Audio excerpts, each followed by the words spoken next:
La famille, que la paix soit sur vous. Un honneur toujours, un bonheur de vous retrouver. Heureux à un degré que vous ne pouvez imaginer à chaque fois qu'à vous je suis connecté.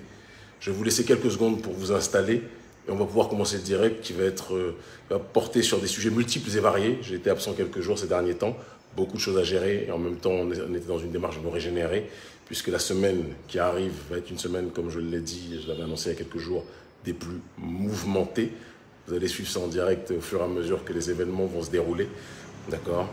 Une chose est certaine, l'accélérateur est programmé et Urgence panafricaniste par personne ne pourra être arrêté. D'accord ? Et c'est dans cette direction que nous allons. Les sujets d'aujourd'hui sont multiples et variés, comme je vous l'ai énoncé. Donc on va parler de la rencontre entre Macky Sall et le président Vladimir Poutine. D'accord ? C'est important que l'on parle de ces deux présidents-là. Vous avez remarqué que j'ai eu du mal même à dire le président Macky Sall parce que on appelle quelqu'un président quand il a la posture pour l'être. Mais on y reviendra. D'accord ? Et je parlerai toujours avec amour. Ah, il y a eu une coupure. Donc j'espère que ça ne posera pas trop de problème. Je disais, on aura l'occasion de revenir sur cette situation par rapport à la rencontre entre le président Macky Sall et le président Vladimir Poutine. On parlera ensuite du Gabon. Un certain nombre de choses sont déroulées. Il faut savoir que j'étais censé me déplacer au Gabon ce week-end. Nos billets étaient pris. Je vais vous raconter un petit peu ce qui s'est passé. Vous allez comprendre le pourquoi du comment. Parce que rien ne se fait au hasard en réalité. Et nous parlerons enfin, évidemment, parce que je pense que c'est important de le faire, aussi du Togo. D'accord ? Un pays qui passe trop entre les mailles du filet. Il y a trop de choses aussi à énoncer vis-à-vis de cette réalité. Et on fera d'ailleurs une corrélation entre le Togo et le Gabon. Ils ont des points communs, ces deux pays-là. Et je pense que c'est important qu'on puisse les exposer. Alors, je vous vois connectés. On va pouvoir enfin commencer. Premier sujet, le plus important à mon sens, parce qu'il revêt et révèle beaucoup de situations, beaucoup d'éléments malheureusement.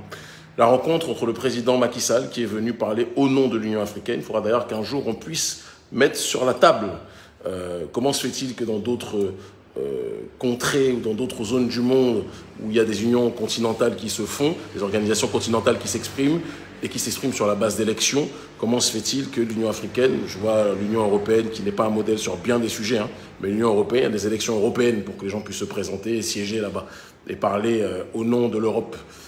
Nous, c'est malheureusement des nominations par des présidents, d'accord, qui eux-mêmes sont très souvent mal élus. On peut en discuter pendant des heures et des heures. Et ce sont ces gens-là qui viennent parler au nom de 54 États africains. Je suis mal à l'aise. Et je pense qu'on est très nombreux sur ce terrain-là à être mal à l'aise. Mais passons. Vous avez tous pu observer la rencontre entre le président Macky Sall et le président Alassane Ouattara. Draman sort de mon esprit, sort de mon corps, sort de mon cœur. Même quand je ne veux pas parler du mal, le nom d'Alassane Ouattara revient dans mon esprit. C'est problématique. Et le président, donc Vladimir Poutine. Cette rencontre a fait couler beaucoup d'encre.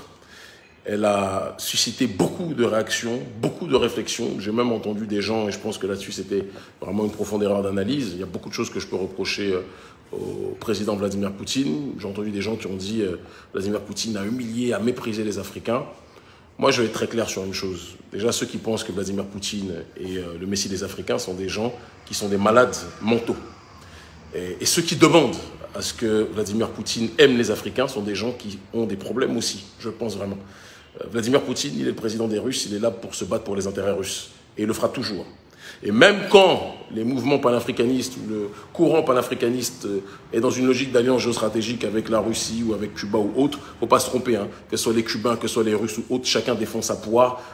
Le problème de l'Afrique n'est pas le leur. Ce qui les intéresse, eux, c'est d'accroître justement les possibilités, les potentialités de pouvoir élever leur pays. Et si ça doit passer par une coordination avec les nôtres, ils le feront. Mais pensez, nous, que ces gens-là sont des gens qui sont là pour nous aimer, c'est vraiment ne rien comprendre à la géopolitique, sachant qu'en géopolitique, il n'y a pas d'amour, il n'y a que des intérêts. Donc arrêtons les émotions. Une fois ceci passé, je tiens à le dire que la posture de Vladimir Poutine, lorsqu'il a rappelé en préambule la Russie et l'Union soviétique auparavant a toujours été là pour lutter aux côtés des Africains contre le colonialisme, c'est une réalité. Et ça a été la démarche, lorsqu'il a énoncé, d'un homme d'État qui se positionne en rupture face à l'hégémonie occidentale. C'est ce qu'on était en droit d'attendre de tous les dirigeants africains. Malheureusement, c'est le président russe qui a énoncé ce propos. Il n'a pas énoncé parce qu'il aime les beaux yeux des Africains. Il n'a pas énoncé parce qu'il aime la couleur de peau des Africains. D'ailleurs, voyons comment les Africains sont traités en Russie. Ils ne sont pas mieux traités qu'ailleurs, hein, c'est le cas de le dire. Mais il l'a énoncé parce que c'est quelqu'un qui s'appuie sur des principes. il lutte contre l'hégémonie occidentale, il est dans cette démarche-là, il est dans cette ligne idéologique-là, et c'est profondément respectable. Et donc, quand un chef d'État de la hauteur de cet individu, qui se bat pour ses intérêts, qui se bat pour les intérêts de sa nation, rencontre un autre chef d'État qui est censé parler pour 54 chefs d'État et 54 pays de manière générale, et que ce chef d'État, en l'occurrence Macky Sall, arrive dans une position non pas de chef d'État mais de mendiant, excusez-moi, et que personne ne dise, parce que je vous vois venir, hein, Kémy, tu es encore en train de manquer de respect. Non, je manque de respect à personne. Macky, c'est quelqu'un qui a l'âge d'être mon aîné, d'accord? Et je l'aime en tant qu'aîné. Je l'aime en tant qu'aîné. Mais aimer quelqu'un ne doit jamais nous empêcher de dire la vérité. Macky est parti dans une posture, je vous le dis et je le répète, d'esclave volontaire, de quelqu'un qui est dans la logique de mendier. Macky est parti sonner la sonnette d'alarme, tirer la sonnette d'alarme, face au président Poutine en disant que l'Afrique va être dans une crise alimentaire parce qu'on n'a plus on a des problèmes, on n'a plus accès aux céréales, à la farine de la Russie et de l'Ukraine. J'ai failli casser mon téléphone. J'ai failli casser mon téléphone parce que aux quatre coins du monde, on a des dirigeants de leur peuple qui se lèvent, qui émergent et qui parlent dans une logique souveraine, qui parlent dans une logique d'autodétermination, qui parlent dans une logique de dignité et de résurrection de leur peuple, de défense des intérêts de leur population. Et nous, on a des dirigeants mal élus, parce que si c'était une véritable possibilité pour les peuples de pouvoir élire leur véritable voix, je peux vous assurer que ça ne se passerait pas comme ça, mais il n'y a que des tricheries chez nous, malheureusement. Il faut aussi qu'on en parle. On a des dirigeants qui sont des serpillères. Il faut qu'on soit capable de le dire, quand je dis toujours qu'une civilisation est détruite par l'extérieur, que c'est les rongés de l'intérieur. On a des dirigeants qui sont des serpillères. Macky est parti, non pas en tant que chef de l'Union africaine qu'il aurait dû être, il est parti en tant qu'émissaire de l'Union européenne qui, elle, risque de connaître une crise réelle parce qu'elle se fournissait justement via la farine, via le blé, et via les céréales de Russie et d'Ukraine, et que sans la Russie et l'Ukraine, elle est en difficulté. Et c'est cette même Union européenne qui met des sanctions dans sa logique schizophrénique vis-à-vis de la Russie. Le problème, il est là, il n'est pas ailleurs. Et donc, ils ont mandaté Macky, le brave Macky Sall, qui malheureusement, politiquement parlant, je vous le dis comme je le pense, toujours avec amour, se comporte comme un animal de compagnie de l'oligarchie occidentale et de l'oligarchie française notamment. Ce sont des faits. Parce que qui peut comprendre que Macky Sall, à la tête de l'État sénégalais et de l'Union africaine, sachant que le continent africain est la terre, constitue la terre où il y a le plus de terrain cultivable et la plus grande potentialité de pouvoir tirer un certain nombre illimité de céréales. On lui dit oui, on n'a plus accès au blé. On a le sorgho, on a le manioc, on a toutes sortes d'aliments qui peuvent permettre justement à nos populations de pouvoir vivre dans une autosuffisance alimentaire. Mais on n'en peut plus d'avoir des dirigeants qui, au lieu de se battre pour les intérêts de nos populations, sont dans une logique systématique de courir derrière les intérêts de l'oligarchie d'Occident. Ça ne peut plus durer. Et quand on dit qu'on doit tout faire pour bouger ces dirigeants-là, qu'on doit créer des mobilisations populaires et faire en sorte de faire front commun contre ces dirigeants, certains nous disent « Oui, Kémy, tu es venu, tu es là pour déstabiliser nos États. » Non, je ne suis pas là pour déstabiliser nos États. « Ride these niggas cause they lame », disait Tupac Amaru Shakur derrière. Quand certains Africains ou certains Noirs sont dans une logique de flairer, il faut être capable de les chevaucher et les sortir de la piste sur laquelle ils étaient installés. Ces gens-là font n'importe quoi. Ces gens-là nous humilient constamment. Ces gens-là brisent et salissent l'honneur des Africains constamment. On a vu un Macky Sall mendiant. Pourtant, quand on voit le poids de Macky, Macky ne peut pas être quelqu'un qui mendie. Il a tout à sa disposition. Mais Macky est parti dans une logique de mendier en étant le porte-parole d'un Occident qui jamais n'aura cœur à aller mendier directement. Donc ils envoient leurs nègres de maison. Et ils envoient Macky. Macky qui parle du risque de famine des Africains. Vous avez un Vladimir Poutine qui dit à Macky, on est à vos côtés pour lutter contre le colonialisme. Et on a un Macky qui vient, on va connaître la crise alimentaire, on a besoin de votre aide, etc. On a un homme d'un côté, on a une serpillière de l'autre. C'est ça la réalité. Et si vous n'êtes pas d'accord avec ce que je dis, quittez cette page. Il faut qu'on soit capable de dire les choses telles qu'elles sont aujourd'hui. Je sais qu'à chaque fois que je parle de cette façon, On a toujours des menaces qui arrivent de manière constante, des menaces de mort, des injures. Peu importe, faites ce que vous faites, ça nous glisse dessus tranquillement. Mais il faut qu'on puisse parler. Il faut qu'on puisse exposer ces gens qui salissent notre honneur, ces gens qui salissent notre dignité, ces gens qui nous mettent à genoux. Il faut que certaines personnes aient le courage de parler.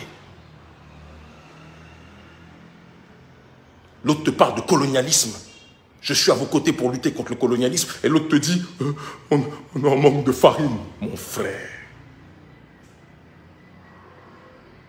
Et il dit ça aux yeux du monde entier. Le monde entier a regardé cette rencontre. Ça me fait mal. Ça me fait mal de voir des Russes qui tiennent le langage que nos dirigeants devraient tenir.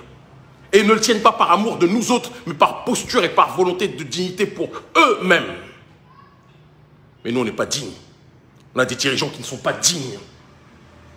Au lieu d'envoyer Macky Sall, prenez le gars de l'Institut Sangaï, prenez Père Emerja, hein, qui sont justement dans le travail perpétuel de la terre. Prenez des gens qui sont spécialisés sur ces questions, invitez-les à l'Union africaine, laissez-les donner des leçons, laissez-les enseigner, au lieu de vous comporter comme des gens qui passent leur temps à voler les deniers publics et qui après vont mendier sur demande de l'oligarchie d'Occident. Des choses dont nous n'avons absolument pas besoin sur le continent. On a besoin de baguettes, nous. Alors on peut manger du pain de temps en temps, mais vous pensez que si on n'a pas les baguettes à base de farine de blé, on ne peut pas faire à manger nous-mêmes? Moi je vais vous inviter, venez dans notre restaurant, vous allez voir. Comportés comme des lâches, comme des mendiants, comme des victimes éternelles. La Boétie parlait de la servitude volontaire, mais vous êtes la définition de cette servitude volontaire-là. Vous nous faites honte. J'étais devant mon écran, je regardais, je disais, mais Macky, je t'en supplie, porte tes coronesses. Macky, je t'en supplie, fais pousser tes coronesses. Fais que tes coronesses apparaissent. Mais j'ai attendu en vain. J'ai attendu en vain. Macky Sall, Alassane Dramane Ouattara, eux tous, Patrice Talon, eux tous, des gens qui ont ce complexe d'infériorité par rapport à l'homme blanc. Pendant combien de temps? Les Russes n'ont rien de mieux que nous, n'ont rien de plus que nous. Et à chaque fois que moi je rencontre les Russes, je leur dis toujours attention. C'est pas parce qu'on a des dirigeants qui sont des sarpillards qu'il faut que vous croyez que nous, la jeunesse africaine, nous sommes dans cette logique-là. Nous, on se fait respecter. Mais on a des dirigeants qui ne savent pas ce que signifie le mot respect. Macky, toi qui es de la terre d'El Hadj Omar El Tidiane, de Cheikh Ahmadou Bamba, de Cheikh Anta Diop, de Mamadou Dia, te comporter de cette façon-là me donne la nausée. Et je pèse mes mots. Je pèse mes mots. Il faut que ce soit nous, jeunes Africains, qui prenions nos responsabilités, qui allions risquer nos vies pour lutter contre des gens contre lesquels vous auriez dû lutter depuis longtemps. Et au lieu de lutter contre eux, vous êtes devenus leur porte-parole.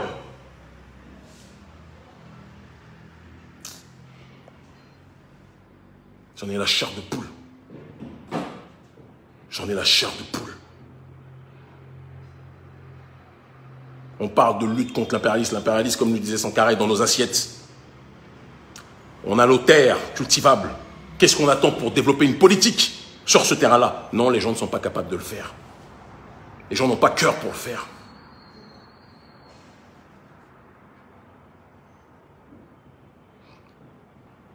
Et après, ils se demandent pourquoi on veut faire tomber ces dirigeants. Mais bien sûr qu'on veut les faire tomber. Moi, chaque matin, quand je me lève, je rêve de faire tomber Alassane Dramane Ouattara, Macky Sall, toutes les personnes qui se soumettent à la France, qui humilient les Africains. Je rêve qu'ils tombent. Je rêve qu'il y ait des soulèvements populaires. Mais bien sûr. La démocratie, démoscratène, c'est le pouvoir au peuple, pas le pouvoir aux marionnettes. Sinon, c'est la marionnettocratie. C'est la valécratie. C'est la bounticratie. Nous, nous voulons le pouvoir au peuple. Respectez vos peuples. Si vous n'avez pas courage, si vous n'avez pas cœur, nous, on a cœur. Respectez vos peuples. J'étais gêné. Après, j'ai des amis russes qui m'ont dit « Ah, tu as vu, qu'est-ce que tu en as pensé ?» J'avais même pas envie de parler. J'aurais dit « Macky ne représente que Macky. » Il y a des millions et millions et millions et millions et millions d'Africains qui ne se comporteront jamais comme lui. Nous, on lutte contre le colonialisme. Avec ou sans Cuba, avec ou sans la Russie, avec ou sans les autres. On luttait avant qu'ils s'intéressent à l'Afrique et on luttera après. Et je le dis et je le répète. Ça me permet aussi de rappeler un petit message. Les gens là, qui passent leur temps à demander, j'ai vu au Congo, c'est quelque chose avec lequel je ne serai jamais d'accord. Le Congo souffre et je demande d'ailleurs à tous les Africains d'être solidaires du Congo parce que c'est le manque de solidarité entre nous qui fait que d'autres États sont après perçus comme des messies. J'ai vu des gens appeler la Russie pour régler le problème à l'Est, etc. Il faut aussi qu'on ait un peu de dignité. D'accord? Organisons-nous nous-mêmes. Oui, la Russie peut être un allié, mais organisons-nous nous-mêmes. La Russie n'est pas le messie de l'Afrique et ne le sera jamais. Et quand la Russie parle de lutter contre le colonialisme, c'est leur posture idéologique depuis Khrouchtchev. D'accord? Mais la Russie ne sauvera pas plus l'Afrique que l'Afrique doit se sauver elle-même. Ça aussi, il faut qu'on soit capable de le dire. Et je parle tout en étant quelqu'un qui est un allié à la fois des Russes, à la fois des Cubains et de tous. Mais l'Afrique est son seul messie. Soyons dignes aussi un petit peu. Ça va changer. On est en train de faire en sorte que ça change. On a fait en sorte que ça change au Mali. On a fait en sorte que ça change dans d'autres pays. En Guinée, même si c'est difficile pour le président Doumbouya. Burkina, pour l'instant, on ne voit pas clair. Très clairement. On ne voit pas clair très clairement, c'est le cas de le dire. Mais ça va changer. L'Afrique a besoin d'une nouvelle génération d'hommes et de femmes prêts à donner tout pour notre souveraineté. Et notre souveraineté ne sera bradable par personne, vis-à-vis de personne. Ni l'Est, ni l'Ouest, ni le Nord, ni quoi que ce soit. Nous sommes Africains et Africains fiers. Et quand nous posons la logique de l'alliance avec une nation, c'est à nos conditions. Et ils le savent. Macky, on va te faire ça dur. Tant que tu te comporteras de manière molle face à ceux qui se comportent mal vis-à-vis de nous, on sera dur avec toi. On espère qu'il y aura un changement de régime par les urnes. S'il n'y a pas de changement de régime par les urnes, eh bien, ce sera le peuple qui devra se soulever pour obtenir la véritable démocratie, le véritable pouvoir au peuple. Macky passe son temps à faire plaisir aux intérêts occidentaux. Et Poutine, quand il a réagi avec dédain un moment vis-à-vis de Macky, c'est parce qu'il a eu l'impression de voir les guignols de l'info. Il y avait une marionnette qui était téléguidée par la France, par Macron.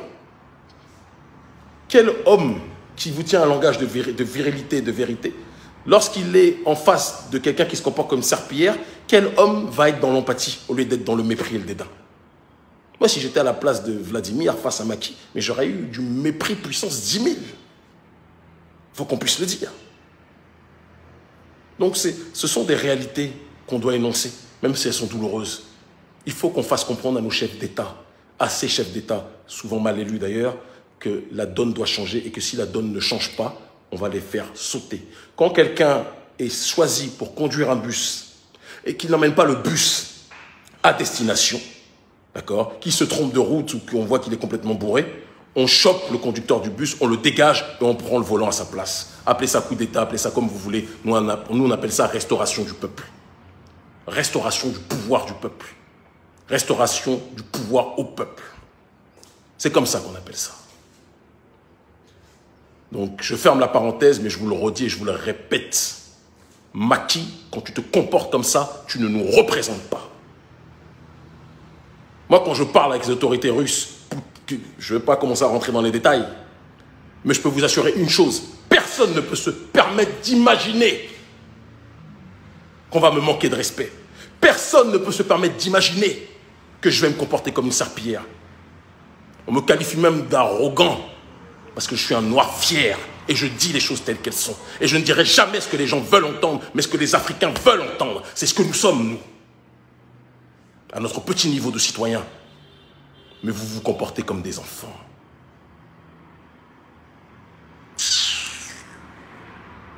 Maudit. Bref, une fois ceci énoncé, on doit aussi parler du Gabon. Alors c'est une nouvelle très importante. Je devais venir avec mon équipe au Gabon le week-end dernier, le week-end précédent, d'accord? On est lundi, donc je devais arriver vendredi et rester vendredi, samedi, dimanche. Et le régime d'Ali Bongo a créé une règle extraordinaire. Ils ont dit que comme je suis chroniqueur politique, je suis obligé d'avoir une accréditation des autorités gabonaises, de la presse pour venir, pour rentrer au Gabon. Je dis, mais Je ne viens pas pour un reportage. Pourquoi vous me demandez une accréditation? C'est le nouveau motif bidon que ce régime-là a trouvé pour me refuser le visa.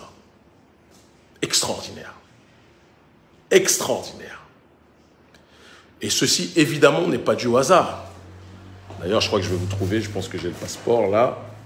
Alors, pour que vous compreniez bien, pour ceux qui sont citoyens africains de la CEDEAO, donc de la Communauté des États économiques des États d'Afrique de l'Ouest, lorsqu'ils vont en Afrique centrale, c'est aussi l'aberration du XXIe siècle, ils ont besoin d'avoir un visa. On est tous africains, hein, mais ils ont besoin d'avoir un visa. Par contre, il y a certaines populations dans le monde non africaines qui n'ont pas besoin d'avoir de visa pour aller là-bas. Voilà. Aucun sens. Donc ça, pour ceux qui veulent, ils vont faire un screen de loin, c'est ma carte d'identité béninoise. Hein. Bien que né en France, c'est ce que j'ai acquis, que ça vous plaise ou pas. Et je ne renierai jamais le fait d'être né en France, que ça vous fasse mal ou pas. Et ça, c'est mon passeport béninois. D'accord? Et je vais vous montrer ce qu'ils ont fait, les autorités gabonaises. C'est assez spectaculaire. Bon, il y a beaucoup de pages sur ce passeport. Voilà. Normalement, quand des autorités en arrivent à mettre le cachet pour le visa d'entrée, d'accord, d'un pays, c'est qu'ils ont donné l'accord. Sauf si, cas de force majeure, il y a un élément qui font que de manière rétroactive, ou de manière ultérieure, excusez-moi, ils réalisent que, non, attention, si on fait rentrer, c'est dangereux. Et c'est ce qui s'est passé. Vous voyez par vous-même, consulat, donc je vous lis, hein, consulat général du Gabon, visa d'entrée et de séjour au Gabon. Et au dernier moment, ils ont mis annulé. Parce qu'en fait, ils se sont rendus compte que celui qui portait le nom civil, qui était le mien, c'était Kémy Séba. Stélio, c'est Kémy Séba. Et ils ont prétexté un motif bidon. Ils ont été très chaleureux à l'ambassade. Vous savez, monsieur, nous, on vous apprécie. Hein. On n'a rien contre vous. Ce n'est absolument pas pour vos activités politiques. C'est juste que, vous comprenez, vous êtes chroniqueur politique, donc vous devez avoir une accréditation. J'ai dit, mais même dans la planète des singes, monsieur, on ne se comporte pas comme ça. Au contraire, ils sont même parfois plus disciplinés, plus sérieux que nous, monsieur. Parce qu'en aucun cas, quelqu'un, quand bien même il fait, entre autres, office de chroniqueur politique, c'est pas ma seule activité sur Terre, fort heureusement, d'accord, c'était bien marqué que je venais pour affaires, pas pour reportage, et donc ça n'avait strictement rien à voir avec une demande d'accréditation. Mais vous m'avez mis ça pour me bloquer. Alors il faut qu'on analyse les raisons pour lesquelles le régime d'Ali Bongo veut nous bloquer. Le régime d'Ali Bongo est un régime assez schizophrène, et en même temps pas tant que ça, parce qu'il y a une certaine homogénéité dans la folie, dans l'ineptie, dans la criminalité. C'est un régime qui a des bases militaires françaises, évidemment, sur son sol. Ils disent, soi-disant, qu'ils veulent aller vers les anglo-saxons, etc. Mais ils sont toujours, plus que jamais, un bastion de la France-Afrique. Base militaire sur son sol, les loges maçonniques à un degré des plus élevés sur son sol. La plupart des dirigeants, d'ailleurs, de l'État gabonais sont incarcérés dans ces loges maçonniques-là. Et c'est un État profondément et maladivement pédocriminel. Un certain nombre de très proches du président Ali Bongo, il faut qu'on puisse le dire, sont des pédocriminels avérés. Certains sont couverts même par la plus haute autorité de l'État. Et tout le monde le sait. D'ailleurs, notre camarade Romain Molina est en train de préparer des dossiers que j'ai pu lire, incroyables dessus. Et je pense que Ali Bongo, ou du moins ses conseillers, parce que quand je l'ai vu marcher la dernière fois, je ne savais pas si on était dans le retour de la momie ou si on était en face d'un président en tant que tel. Je ne suis pas sûr que c'était un président, j'ai l'impression que c'était plus une momie qu'on avait ressortie du sarcophage, et encore avec un petit peu plus d'embonpoint, et qui marchait dans... Bref. Et donc ce Ali Bongo-là, pion du néocolonialisme français, qui tolère les bases militaires françaises sur son sol, qui est un pion de la franc-maçonnerie la plus putréfiée, d'accord, la plus criminelle en tant que telle sur son sol, et qui est le symbole de ceux qui accèdent au pouvoir juste parce qu'ils sont des fils d'autres criminels qui les ont précédés. D'accord? Et c'est un petit peu le même cas qu'au Togo, d'ailleurs, avec Faure Gnassingbé, l'un autre mafieux, fils de l'autre criminel Yadema, et qui n'ont comme seul pouvoir et comme seul droit de gérer les affaires de l'État que parce qu'ils sont les fils d'autres criminels qui les ont précédés. Ça aussi, ça doit cesser. Il faut que quelqu'un parle, il faut que des gens parlent contre ces régimes, et si nous devons le faire grâce à la notoriété que j'ai, je le ferai. Nous n'allons pas accepter indéfiniment que des gens fassent tout ce qu'ils veulent sur notre continent comme si c'était leur terrain de jeu. Ça suffit.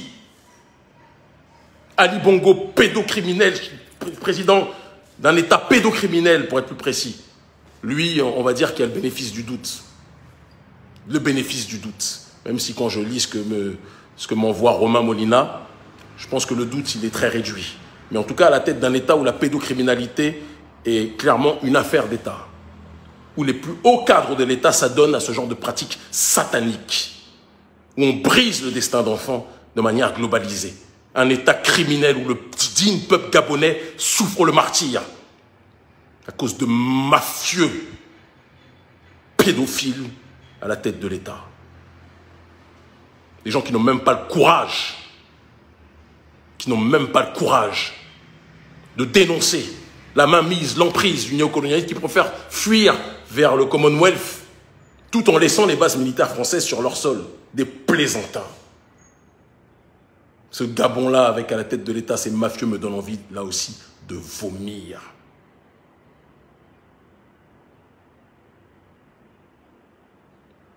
Ali, si tu pensais qu'en m'interdisant de rentrer sur ton territoire, ça allait m'empêcher de diffuser mon message, tu te trompes.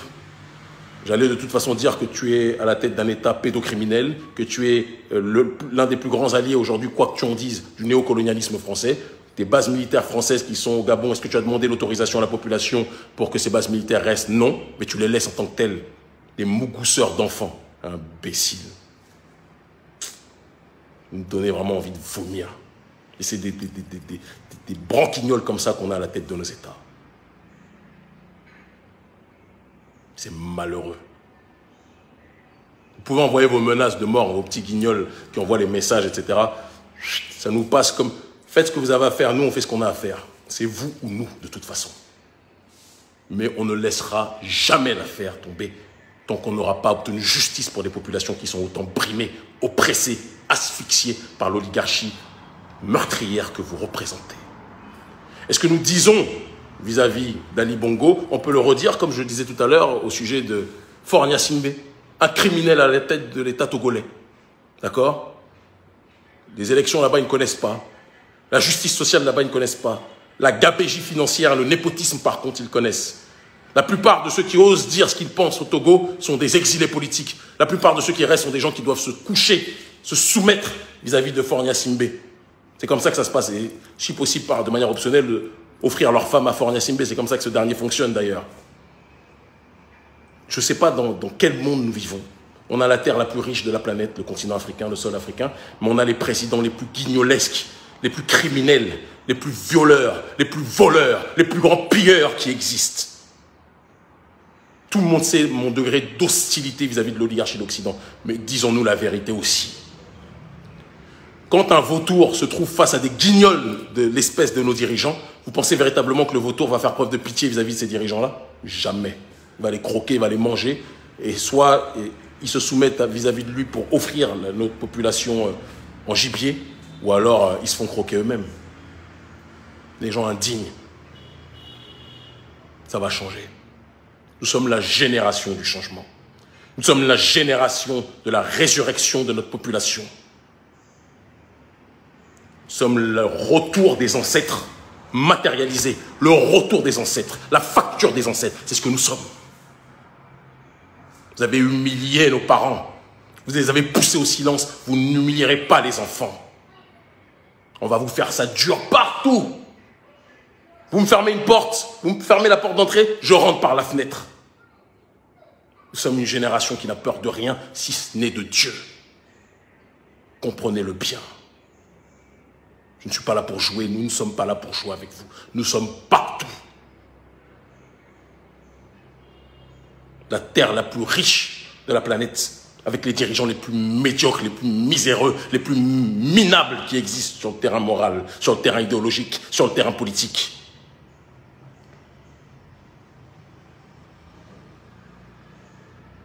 Ça doit changer. Ça va changer. Nous sommes ce changement. Nous l'avons dans la peau, nous l'avons au bout des doigts, nous l'avons dans le cœur, nous l'avons dans l'âme. L'Afrique libre ou la mort, nous vaincrons. Nous n'avons pas d'autre choix. Cette semaine va être agitée. Suivez ce qui va se dérouler. Je le dis, et d'ailleurs à tous les services de renseignement qui sont dans une logique de nous surveiller, Sachez bien une chose, vous pouvez nous surveiller, mais vous ne pouvez pas surveiller les ancêtres qui nous ont commandités en cette vie. C'est eux qui nous donnent la force, c'est eux qui nous ont orientés, c'est eux qui nous disent quoi faire. Que vous le vouliez ou pas, nous irons là où nous devons aller. Nous n'avons pas d'autre choix. Donc je répète, pour synthétiser, Macky, ressaisis-toi. Alassane Dramane, ressaisis-toi. Et tous les autres de la sous-région et d'Afrique centrale, parce qu'on n'en parle pas assez, ressaisissez-vous. Et quand on parle d'Afrique centrale, évidemment, Ali, ressaisis-toi, si tant est que ce soit possible, ou donne ta place. Parce que moi-même, je suis gêné de voir quelqu'un de ton État se présenter en tant que président d'un pays. Ça fait honte. Il n'y a pas des gens valides dans notre pays qui peuvent parler, dans nos pays, qui peuvent parler dignement pour représenter le Gabon. Pendant combien de temps vous allez vous foutre de votre population comme ça? Et sache bien une chose, Ali, tu es entouré de plein de pays. Si je veux rentrer au Gabon, je rentrerai le moment venu. Ne te trompe pas. C'est juste que là, tu nous as interdit de rentrer, tu nous as pas donné de visa. Je me suis dit, bon, écoute, on fera ce qu'on a à faire. Mais si je veux rentrer chez toi, demain, j'y suis. Fais attention. Fais attention. Ma fille dit toujours que James Bond, c'est l'agent secret de la reine d'Angleterre. Nous, on est les agents secrets de nos ancêtres. N'oubliez jamais cette réalité-là. Ils finiront par comprendre. L'Afrique libre ou la mort, nous vaincrons. La diaspora libre ou la mort, nous vaincrons. Nous sommes une génération invincible et personne ne pourra nous arrêter. Ali et Fort Gnassingbé, surveillez bien vos arrières et surveillez bien vos pays. Vous ne pouvez pas contrôler ad vitam aeternam des États que vous ne méritez pas. Je vous le dis et je vous le répète. Le Gabon, ce n'est pas une monarchie de droit divin. Ce n'est pas une monarchie pédocriminelle de droit divin. Non, non, non, non, non. Tu n'as qu'à aller dans les backrooms et laisser l'État gabonais. De la même façon, je vous le dis et je vous le répète, Fort Gnassingbé, ce n'est pas une monarchie de droit divin non plus le Togo. C'est le pays de Sylvanus Olympio, pas des criminels comme ton père et toi-même. N'oubliez pas de quoi je parle. N'oubliez pas. N'oubliez pas. Nous sommes une nouvelle génération. Thomas Sankara disait « Osons inventer l'avenir ». On l'invente, on fait une politique différemment.